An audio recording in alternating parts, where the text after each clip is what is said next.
The crystal chandelier above the ballroom cast bright white light across hundreds of guests in evening gowns and tailored suits. Champagne glasses clinked.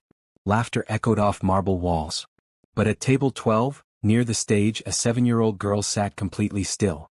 Her emerald green dress looked expensive, her dark curls were perfectly styled, but her brown eyes stared blankly at the white tablecloth. Harper Hartwell hadn't smiled once all evening. Her father, Jordan Hartwell, stood 20 feet away, shaking hands with investors. His navy suit was pressed sharp. His smile was confident.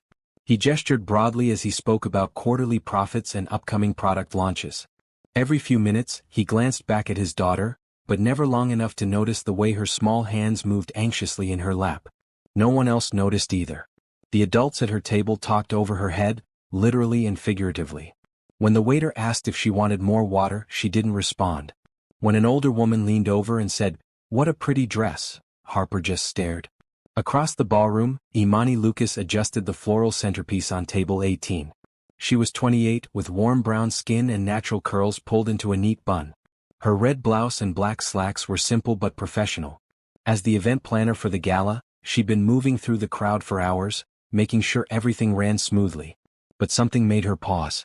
She watched the little girl at table 12. The child's hands were moving now, fingers forming shapes in the air. Small, hesitant movements that no one around her acknowledged. Imani's chest tightened. She knew those movements. Sign language. Setting down her clipboard, Imani crossed the ballroom. Her heels clicked against the polished floor. When she reached table 12, she knelt down beside Harper's chair, bringing herself to the child's eye level. Harper looked up, startled. Imani smiled gently and raised her hands. Her fingers moved with practiced fluidity. "Hi. My name is Imani. What's yours?" Harper's eyes went wide. Her mouth opened slightly. Then, slowly, her hands lifted. "Harper. That's a beautiful name," Imani signed back. "Are you having a good time tonight?" Harper shook her head quickly. "No. Nobody talks to me." "I'm talking to you now," Imani signed. "And I'm very happy to meet you." For the first time all evening, Harper smiled. It was small at first, then wider. She signed rapidly, her hands moving faster as excitement took over. "You know sign language? Really? Like real sign language?" "Yes, really," Imani signed, laughing. "I learned from my little brother. He's deaf just like you." Harper's whole face lit up. She bounced in her seat and signed, "I never meet anyone who signs. Never. Just my teacher at school and sometimes the interpreter. But she's not here tonight." "Well, I'm here," Imani signed. "Do you want to tell me about yourself?" Harper nodded eagerly and began signing about her favorite things. She liked drawing, especially animals. She had a dog named Biscuit. She didn't like broccoli but loved macaroni and cheese. As she signed, her whole body relaxed. The tension in her small shoulders melted away. Imani listened, signing responses and asking questions. Around them, the gala continued. Music played softly. People laughed.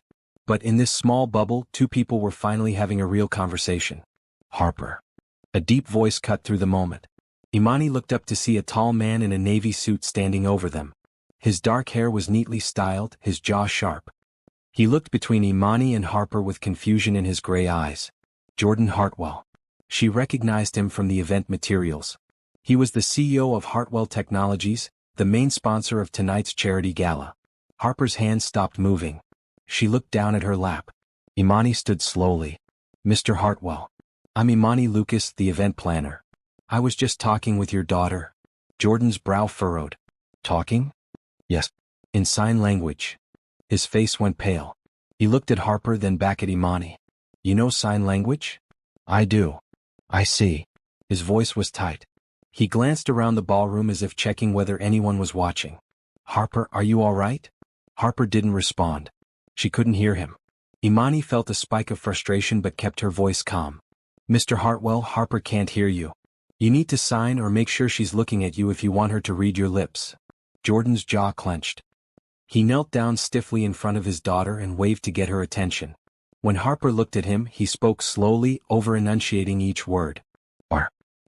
Okay." Harper nodded, but her smile was gone. Jordan stood and turned back to Imani. "Thank you for your concern, but I have this under control." "Do you?" The words slipped out before Imani could stop them. Jordan's eyes hardened. "Excuse me?" Imani took a breath. This wasn't professional. This could cost her the contract. But when she looked at Harper's small, sad face, she couldn't stay quiet. "Mr. Hartwell, your daughter has been sitting alone all night. Nobody at this table has tried to communicate with her. She's been signing to herself because she has no one else to talk to." Imani kept her voice low but firm. "She's isolated in a room full of people." Jordan's expression flickered with something. Guilt maybe. Or anger. "I hired an interpreter for tonight. She was supposed to be here. But she's not here. And even if she was, Harper would still be alone. An interpreter isn't the same as connection. You don't know anything about my situation." "You're right. I don't." Imani held his gaze. "But I know what it's like to watch someone feel invisible because the people around them won't learn their language." The silence between them was heavy. Around them the gala continued, oblivious. Harper watched them both, her small hands folded tightly in her lap. Finally Jordan spoke. "How long have you known sign language?" 15 years. My younger brother, Caleb, is deaf. I started learning when I was 13. "And you're fluent?" "Yes." Jordan looked at his daughter again. Harper was staring at the tablecloth, tracing invisible patterns with her finger. When he looked back at Imani, something in his expression had shifted. The defensiveness was still there, but underneath it was something raw and painful. "I don't know sign language," he said quietly. "I keep meaning to learn but I haven't. I hire people. Interpreters. Nannies. Tutors. People who can communicate with her when I can't." "Why haven't you learned?" Jordan was quiet for a long moment. "Because it reminds me of my wife. Harper's mother. She died 3 years ago. She was deaf. She was going to teach me, but then." He trailed off. Imani's frustration softened into sympathy. "I'm sorry for your loss." "Thank you." Jordan ran a hand through his hair. "I thought I was doing the right thing. Hiring professionals. Making sure Harper had everything she needed. But watching you with her just now." He shook his head. "She's never smiled at me like that." The admission hung in the air. Imani glanced at Harper, who was watching them with wide, uncertain eyes. "It's not too late, Mr. Hartwell. You can still learn. You can still build that connection with her." "I don't know where to start." "Start with her. Start tonight." Jordan looked at his daughter. Really looked at her. Then he turned back to Imani. "Would you help me?" "Help you how?" "Teach me. Teach me how to talk to my daughter." Imani hesitated. This wasn't part of her job. She was an event planner, not a teacher or a therapist. But when she looked at Harper's hopeful face, she couldn't say no. "All right," she said. "I'll help."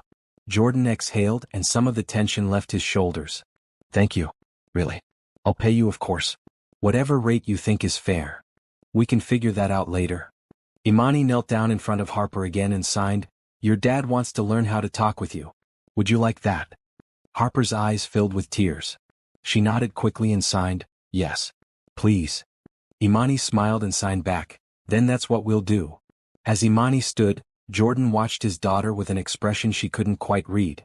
Regret maybe. Or hope. Or both. "Have you ever felt invisible in a room full of people?" Harper has lived like this every single day. If this story touched your heart, subscribe to follow Harper's journey and see how one moment of kindness changes everything. Drop a comment and tell me, would you have stopped to help Harper or walked past like everyone else? 3 days after the gala, Imani stood outside a wrought iron gate in one of the wealthiest neighborhoods in the city. The houses here were massive, with perfectly manicured lawns and tall hedges that blocked them from the street. She checked the address on her phone one more time, then pressed the intercom button. "Hello." Jordan's voice crackled through the speaker. "It's Imani Lucas. We have an appointment." "Right. Come in." The gate buzzed and swung open. Imani walked up the long driveway, her portfolio bag slung over her shoulder. The Hartwell house was even bigger up close, a modern structure with huge windows and clean white walls. It looked more like an art gallery than a home. Jordan met her at the front door. He was dressed more casually than at the gala, in dark jeans and a gray sweater, but he still looked tense. "Thank you for coming," he said, stepping aside to let her in. "Of course." The interior was just as sleek as the exterior. Polished concrete floors, minimalist furniture, abstract paintings on the walls. Everything was spotless. Too spotless. It didn't look like a place where a 7-year-old lived. "Where's Harper?" Imani asked. "In the living room. She's been asking about you since the gala." They walked through the house to a large open room with floor-to-ceiling windows overlooking a garden. Harper sat on a white couch, coloring in a book. When she saw Imani, she jumped up and ran over, her face bright with excitement. "Hi, Harper," Imani signed. "Hi," Harper signed back, bouncing on her toes. "You came. You really came. I told you I would." Harper grabbed Imani's hand and pulled her toward the couch. "Come see my drawings." Imani sat down and looked through Harper's coloring book. The pages were filled with animals, flowers, and rainbows, all carefully colored inside the lines. Harper sat beside her, chattering away in sign language about each picture. Jordan stood a few feet away watching. His hands were in his pockets and his expression was unreadable. After a few minutes, Imani signed to Harper, "Your dad and I need to talk for a little bit. Is that okay?" Harper nodded and went back to coloring. Imani stood and walked over to Jordan. "Can we talk somewhere private?" "Sure. My office is down the hall." His office was smaller but just as sleek. A large desk, a leather chair, shelves lined with books and awards. Jordan gestured for her to sit in one of the chairs facing the desk, then sat down across from her. "So," he said, "where do we start?" Imani set her bag down and folded her hands in her lap. "We start with honesty. I need to understand your situation before I can help." Jordan nodded. "What do you want to know? Tell me about Harper. When did you find out she was deaf?" "When she was 2. She wasn't responding to sounds, wasn't talking. We took her to a specialist and they confirmed it. Profound hearing loss in both ears." "And your wife?" Jordan's jaw tightened. "My wife, Lauren, was deaf from birth. We met in college. She was majoring in graphic design and I was in business. We got married 5 years later." He paused. "She was amazing. Smart, funny, strong. She taught me a little bit of sign language, enough to get by, but I never became fluent. I told myself I would learn more after we graduated, but I got busy with work. Then Harper was born and I got even busier." "What happened to Lauren?" "A car accident. 3 years ago. She was driving home from a deaf community event, and a drunk driver ran a red light." His voice was flat, emotionless. "She died at the scene." Imani's chest ached. "I'm so sorry." "Thank you." Jordan stared at his desk. "After she died, I fell apart. I had a 2-year-old daughter, a company to run, and no idea how to do either. I hired a nanny who knew sign language. Then another one. Then a tutor. I threw money at the problem because I didn't know what else to do." "And the sign language?" "I kept telling myself I'd learn. I bought books. Downloaded apps. But every time I tried, I thought about Lauren. How she used to sign with Harper, how they had this whole world together that I wasn't part of. It hurt too much. So I stopped trying." Imani leaned forward. "Mr. Hartwell, I understand that grief is complicated. But Harper needs you. She needs her father, not just the people you hire." "I know." His voice was thick. "I saw that at the gala. Watching you with her, seeing how happy she was, I realized how much I've been failing her." "You're not failing her. But you're not showing up for her either. And there's a difference." Jordan looked up at her. "What do I do?" "You learn her language. You spend time with her. You let her see that she matters more than your work, more than your grief, more than your discomfort. What if I'm not good at it? What if I can't learn fast enough?" Then you keep trying. Harper doesn't need you to be perfect. She just needs you to try." Jordan was quiet for a long moment. Then he said, "Will you help me? Not just with the language but with all of it. I want to hire you to spend time with Harper, to help me learn how to be the father she deserves." Imani hesitated. "Mr. Hartwell, I'm an event planner, not a nanny or a teacher." "I know. But Harper connected with you in a way she hasn't with anyone else. Please, I'll pay you whatever you want. Just help me fix this." Imani thought about Harper's bright smile at the gala. The way her eyes had lit up when someone finally spoke her language. She thought about her brother, Caleb, and how much it had meant to him when their family learned ASL. "All right," she said. "I'll do it. 3 days a week, 2 hours each day. I'll spend time with Harper and teach you basic signs. But you have to commit, Mr. Hartwell. You have to show up and do the work." "I will. I promise. And one more thing. Call me Imani. Not Ms. Lucas." Jordan nodded. "All right. And you can call me Jordan." They shook hands. When they returned to the living room, Harper looked up from her coloring book. She saw them and signed, "Is everything okay?" Imani signed back, "Everything is perfect. I'm going to start visiting you 3 days a week. We're going to have so much fun together." Harper's face split into a huge grin. She jumped up and ran to her father, tugging on his sleeve. When he looked down at her, she signed something quickly. Jordan looked at Imani, helpless. "What did she say?" She asked if you're happy. Jordan knelt down in front of Harper. He looked at her for a long moment, then nodded. He didn't sign, but he smiled. A real, genuine smile. Harper threw her arms around his neck. As Imani watched them, she felt something warm settle in her chest. This was going to be hard. There would be setbacks and frustrations. But looking at Harper's happy face, she knew it would be worth it. 2 weeks later, Imani sat at the Hartwell kitchen table with Harper, helping her with homework. The house was slowly starting to feel less like a museum and more like a home. Harper's drawings were now taped to the refrigerator. A basket of toys sat in the corner of the living room. Small changes but important ones.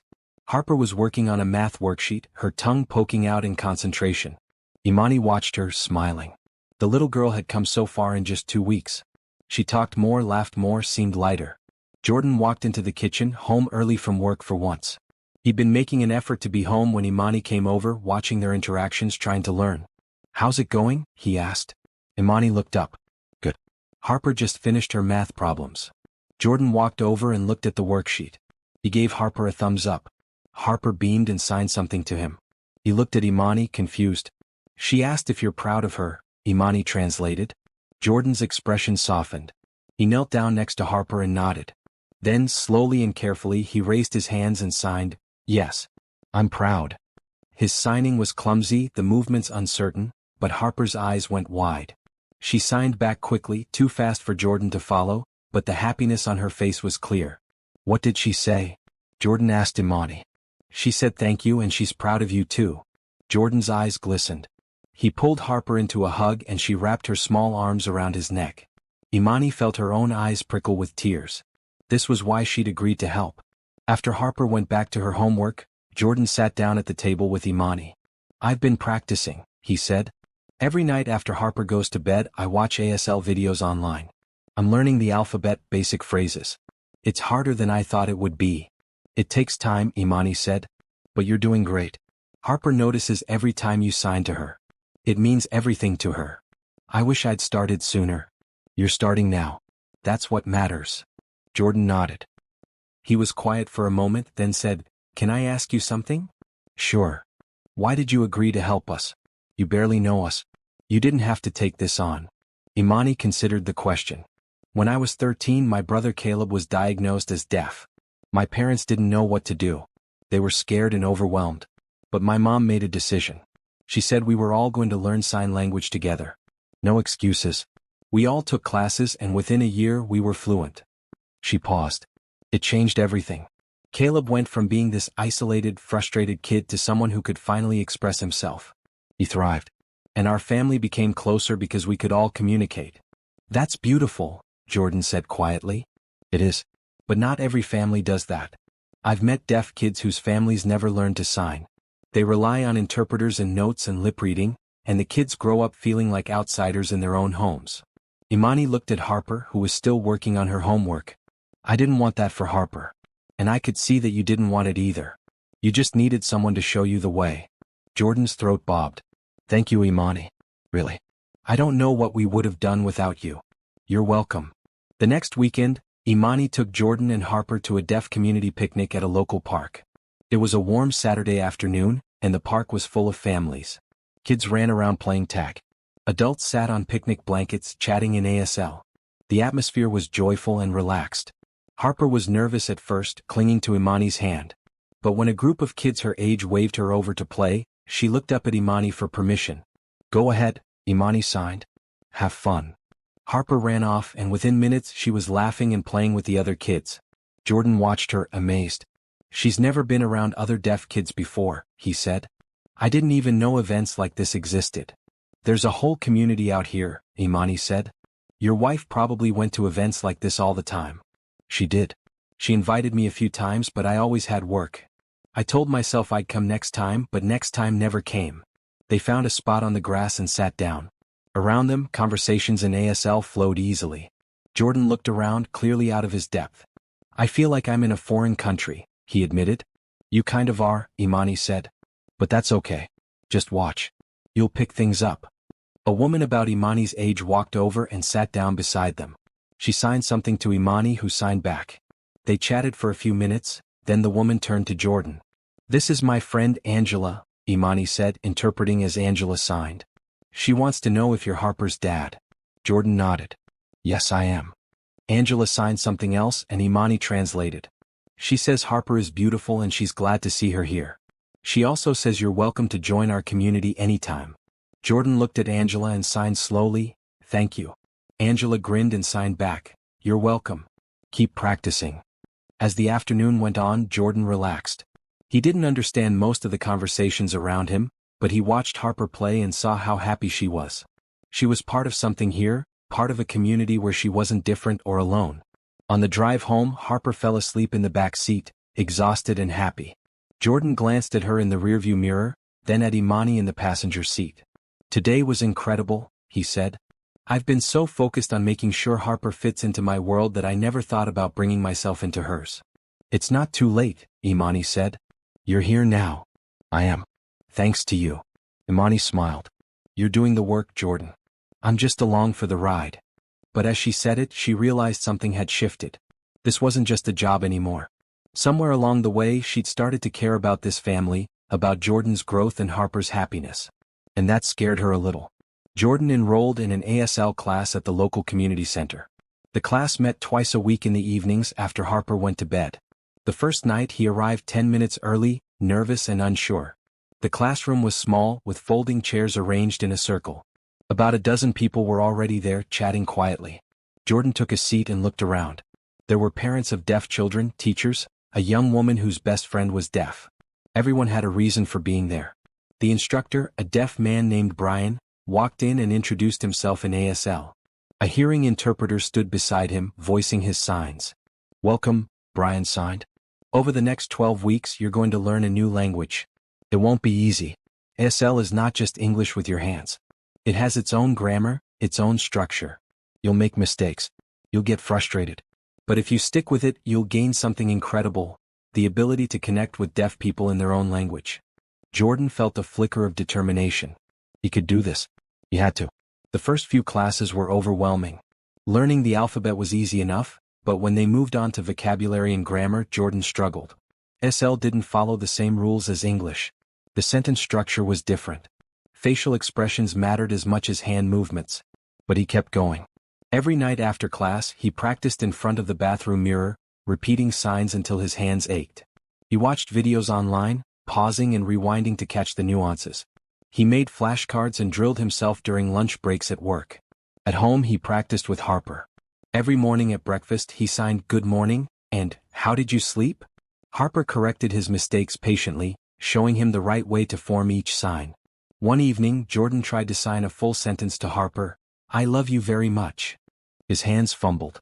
The signs came out wrong. But Harper understood what he was trying to say. She smiled and signed back, "I love you too, Daddy." It was the first real conversation they'd had in years. Imani watched their progress with pride. Jordan was changing, not just in his ability to sign but in his whole approach to fatherhood. He was more present, more engaged. He asked Harper about her day, attended her school events, read to her at bedtime using picture books and signs. One afternoon, Imani arrived at the house to find Jordan and Harper sitting on the living room floor, building a tower out of blocks. Harper was giving him instructions in ASL, and he was following along, signing questions and comments. When Harper ran off to get more blocks, Jordan looked up at Imani. "Did you see that? We just had an entire conversation without you translating." "I saw," Imani said, smiling. "You're doing amazing, Jordan. I couldn't have done it without you." There was something in his voice, something warm and genuine, that made Imani's heart skip. She brushed the feeling aside. This was about Harper, not about her or Jordan. But it was getting harder to ignore the way her pulse quickened when he smiled at her, or the way her chest warmed when he talked about his daughter. At the next ASL class, Jordan's instructor pulled him aside. "You're doing really well," Brian signed. "Your progress is faster than most students. It's clear you're putting in the effort." "Thank you," Jordan signed back. "It's important to me." "Why?" Jordan paused. "Because I have a daughter. She's deaf. And I want to be able to talk to her." Brian nodded. "That's the best reason.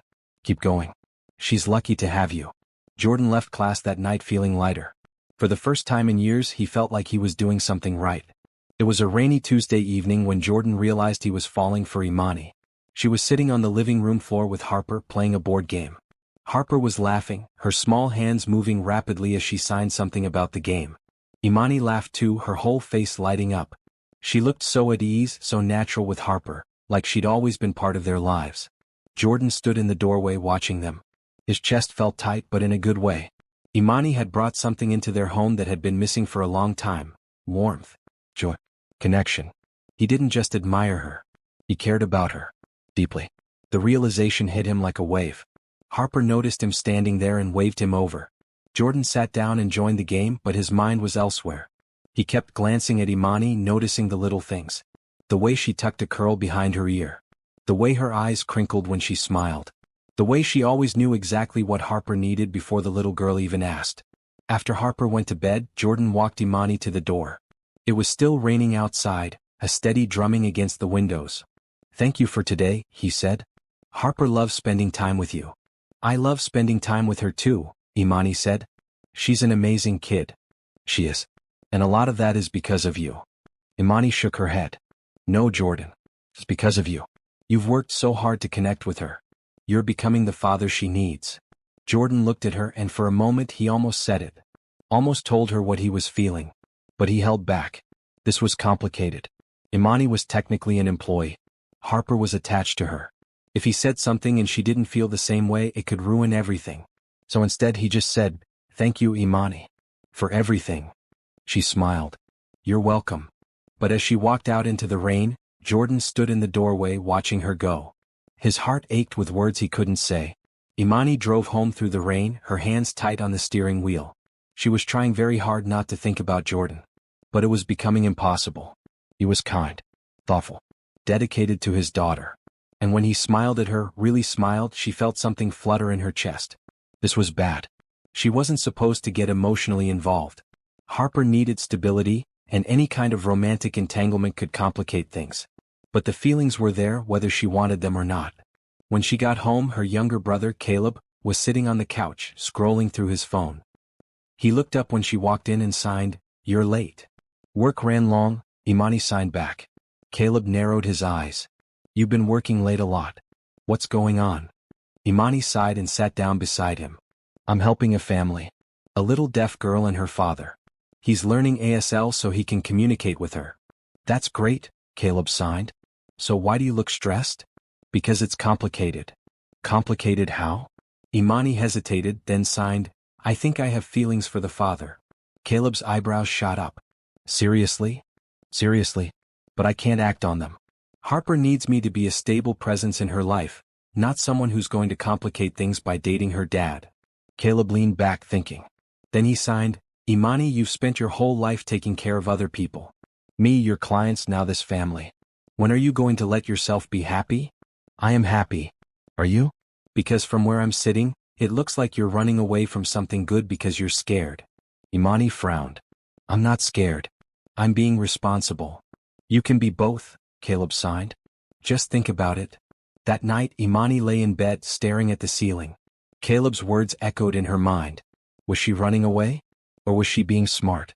She didn't have an answer. Harper sat in the principal's office, her arms crossed over her chest, her face streaked with tears. Jordan sat beside her, his jaw tight with anger. The principal, a middle-aged woman with graying hair, sat behind her desk, looking uncomfortable. "Mr. Hartwell, I understand your frustration, but Harper needs to follow the rules like everyone else." "She was following the rules," Jordan said, his voice hard. "She was trying to participate in the group activity. But the teacher ignored her because she didn't understand what Harper was signing. The teacher is not trained in sign language." "Exactly. That's the problem." Jordan leaned forward. "My daughter has a right to an education. She has a right to be included. Hiring an interpreter isn't enough if the teachers don't know how to work with deaf students." The principal sighed. "Mr. Hartwell, we're doing the best we can with the resources we have. That's not good enough." Harper tugged on Jordan's sleeve. When he looked at her, she signed, "I want to go home." Jordan's anger melted into sadness. He signed back, "Okay. We'll go." He stood and took Harper's hand. As they walked out of the office, he signed to her, "I'm sorry this happened. You didn't do anything wrong." Harper nodded, but she didn't smile. On the drive home, Harper stared out the window, silent. Jordan glanced at her in the rearview mirror, his heart heavy. He'd been working so hard to connect with her, But moments like this reminded him how much further they still had to go. When they got home, Imani was already there waiting on the front steps. She stood when she saw them, her expression immediately concerned. "What happened?" she asked. Jordan explained the situation. Imani's face darkened with anger. "That's unacceptable," she signed and spoke at the same time, so both Jordan and Harper could understand. "Harper deserves better." Harper looked at Imani then signed, "I hate school. Nobody understands me. I feel invisible." Imani knelt down in front of her. "You are not invisible. You are smart and brave and important. And we're going to make sure the school knows that." "How?" Harper signed. "Your dad and I are going to fight for you. We're going to make sure you have everything you need to succeed." Harper's eyes filled with tears again, but this time they weren't tears of frustration. They were tears of relief. That evening, after Harper went to bed, Jordan and Imani sat at the kitchen table, drafting a letter to the school board. Jordan was furious, his pen scratching hard against the paper. "This shouldn't be happening," he said. "Harper has rights. Federal laws protect her. But the school acts like it's too much trouble to accommodate her." "It's not too much trouble," Imani said. "It's basic human decency. Harper shouldn't have to fight for the same opportunities as everyone else." Jordan nodded. "I'm going to request a meeting with the school board. I want them to provide ASL training for the teachers. I want better support for Harper and any other deaf students in the district." "Good. And I'll help you prepare. We'll make sure they listen." As they worked, Jordan felt a surge of gratitude for Imani. She didn't have to be here, fighting for Harper alongside him. But she was. Because she cared. He looked at her, and the words slipped out before he could stop them. "I don't know what I'd do without you." Imani looked up from the letter. "You'd figure it out. You're a good dad, Jordan." "I'm trying to be. But I feel like I'm always one step behind." "You're not. You're exactly where you need to be." Their eyes met, and for a moment the air between them felt charged. Jordan wanted to reach out, to take her hand, to tell her everything he was feeling. But he didn't. Not yet. If you've ever felt unheard or unseen, you know exactly how Harper feels right now. But something incredible is about to happen. Don't miss the next chapter. Subscribe now and let me know in the comments. Have you ever had to fight for someone you love? The school board meeting was packed. Parents, teachers, and administrators filled the rows of chairs. Jordan sat in the front row, his hands folded tightly in his lap. Imani sat beside him, calm and steady. When it was Jordan's turn to speak, he stood and walked to the microphone. He'd spent days preparing for this moment, rehearsing what he would say. But now, standing in front of all these people, he felt nervous. He took a breath and began. "My name is Jordan Hartwell, and I'm here to talk about my daughter, Harper. She's 7 years old and she's deaf. For the past several months, she's been attending school in this district, and she's been struggling. Not because she's not smart. Not because she's not capable. But because the system is failing her." He went on to describe what had happened in the classroom, the lack of accommodations, the teacher's inability to communicate with Harper. He spoke about the federal laws that required schools to provide equal access to education for deaf students. "But this isn't just about laws," Jordan said. "It's about treating my daughter like she matters. Like she deserves the same opportunities as every other child in this district. I'm asking you to provide ASL training for teachers. To hire more qualified interpreters. To make this school a place where deaf students feel welcome and supported." When he finished, the room was silent. Then someone started clapping. It was a woman in the back row, a mother of another deaf student. Others joined in, and soon the whole room was applauding. The school board members exchanged glances. The superintendent leaned forward and spoke into her microphone. "Mr. Hartwell, thank you for bringing this to our attention. We'll review your recommendations and work to implement changes." It wasn't a guarantee, but it was a start. After the meeting, several parents approached Jordan to thank him.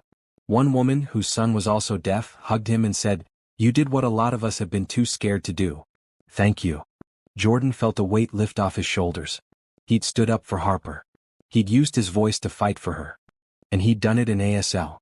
During his speech, he'd signed every word, knowing Harper would be watching a video of the meeting later. He wanted her to see that he was fighting for her in her language. That night, Jordan showed Harper the video. She watched, her eyes wide. When it was over, she climbed into his lap and signed, "You did that for me?" "I did," Jordan signed back. "Because you deserve it." Harper hugged him tightly, and Jordan felt tears prick his eyes. This was what it felt like to be a real father. Not just someone who provided money and resources, but someone who showed up and fought for the people he loved. A week later, Jordan invited Imani to dinner to celebrate the progress they'd made with the school.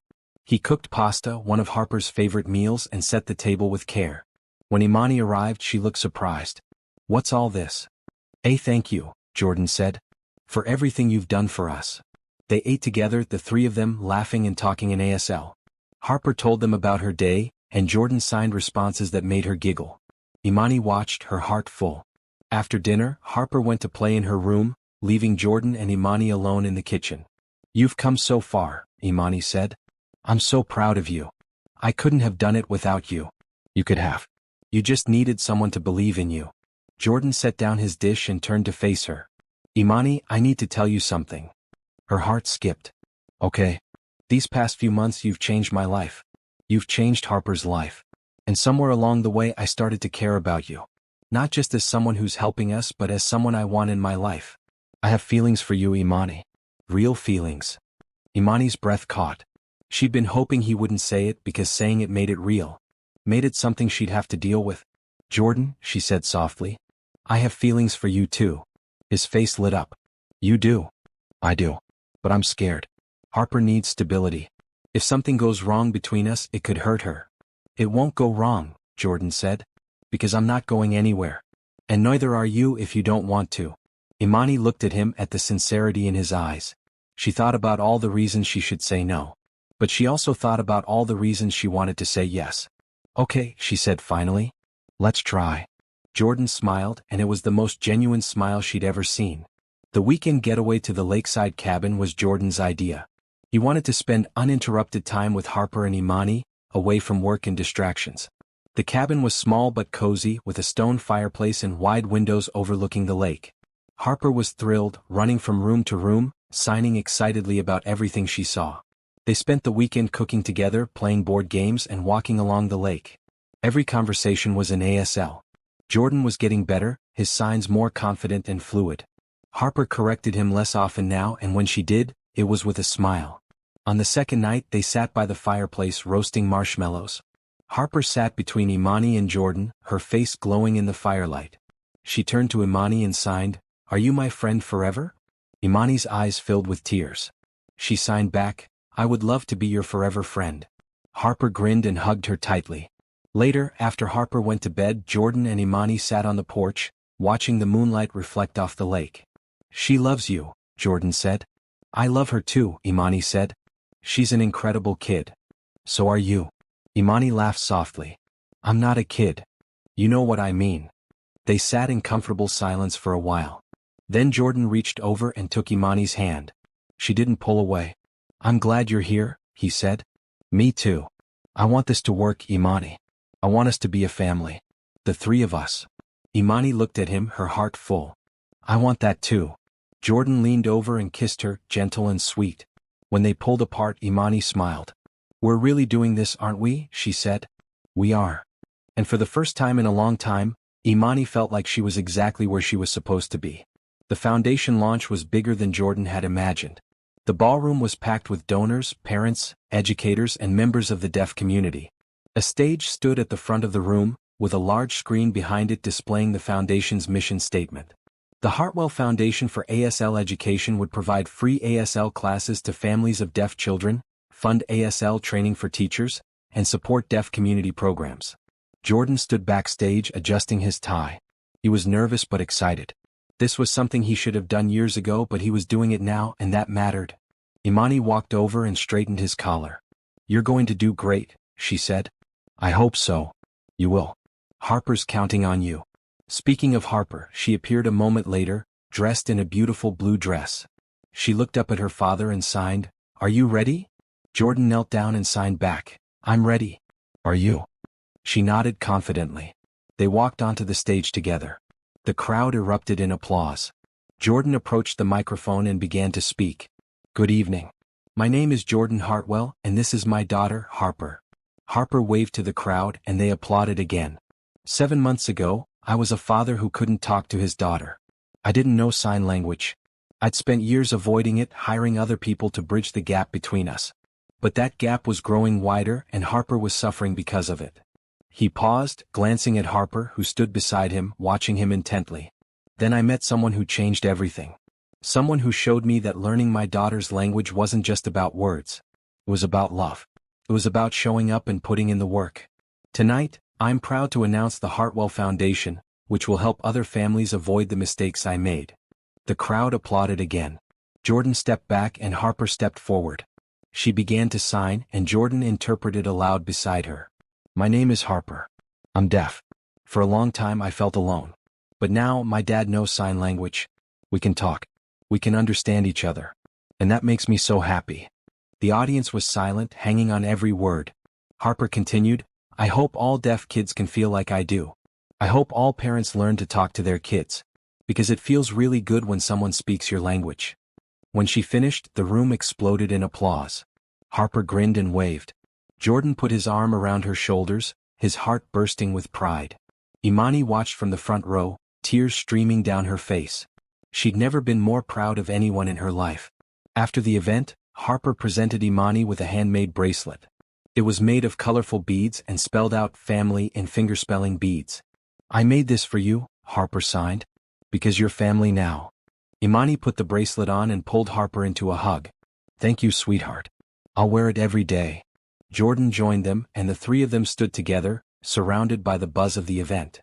But in that moment it was just the three of them. A family. 6 months later, Jordan, Imani, and Harper attended a deaf community picnic. It was a warm spring day and the park was full of laughter and conversation. Jordan and Imani sat on a picnic blanket while Harper played with a group of kids nearby. Jordan watched her, smiling. She's so happy, he said. She is, Imani agreed. You've given her an incredible life. We've given her an incredible life, Jordan corrected.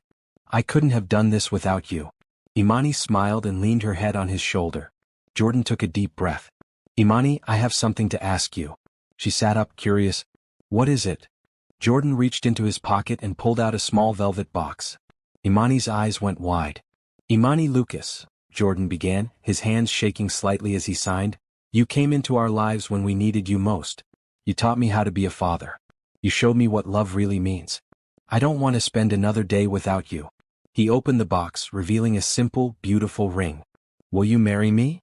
Imani's eyes filled with tears. She signed back, yes. 1,000 times yes.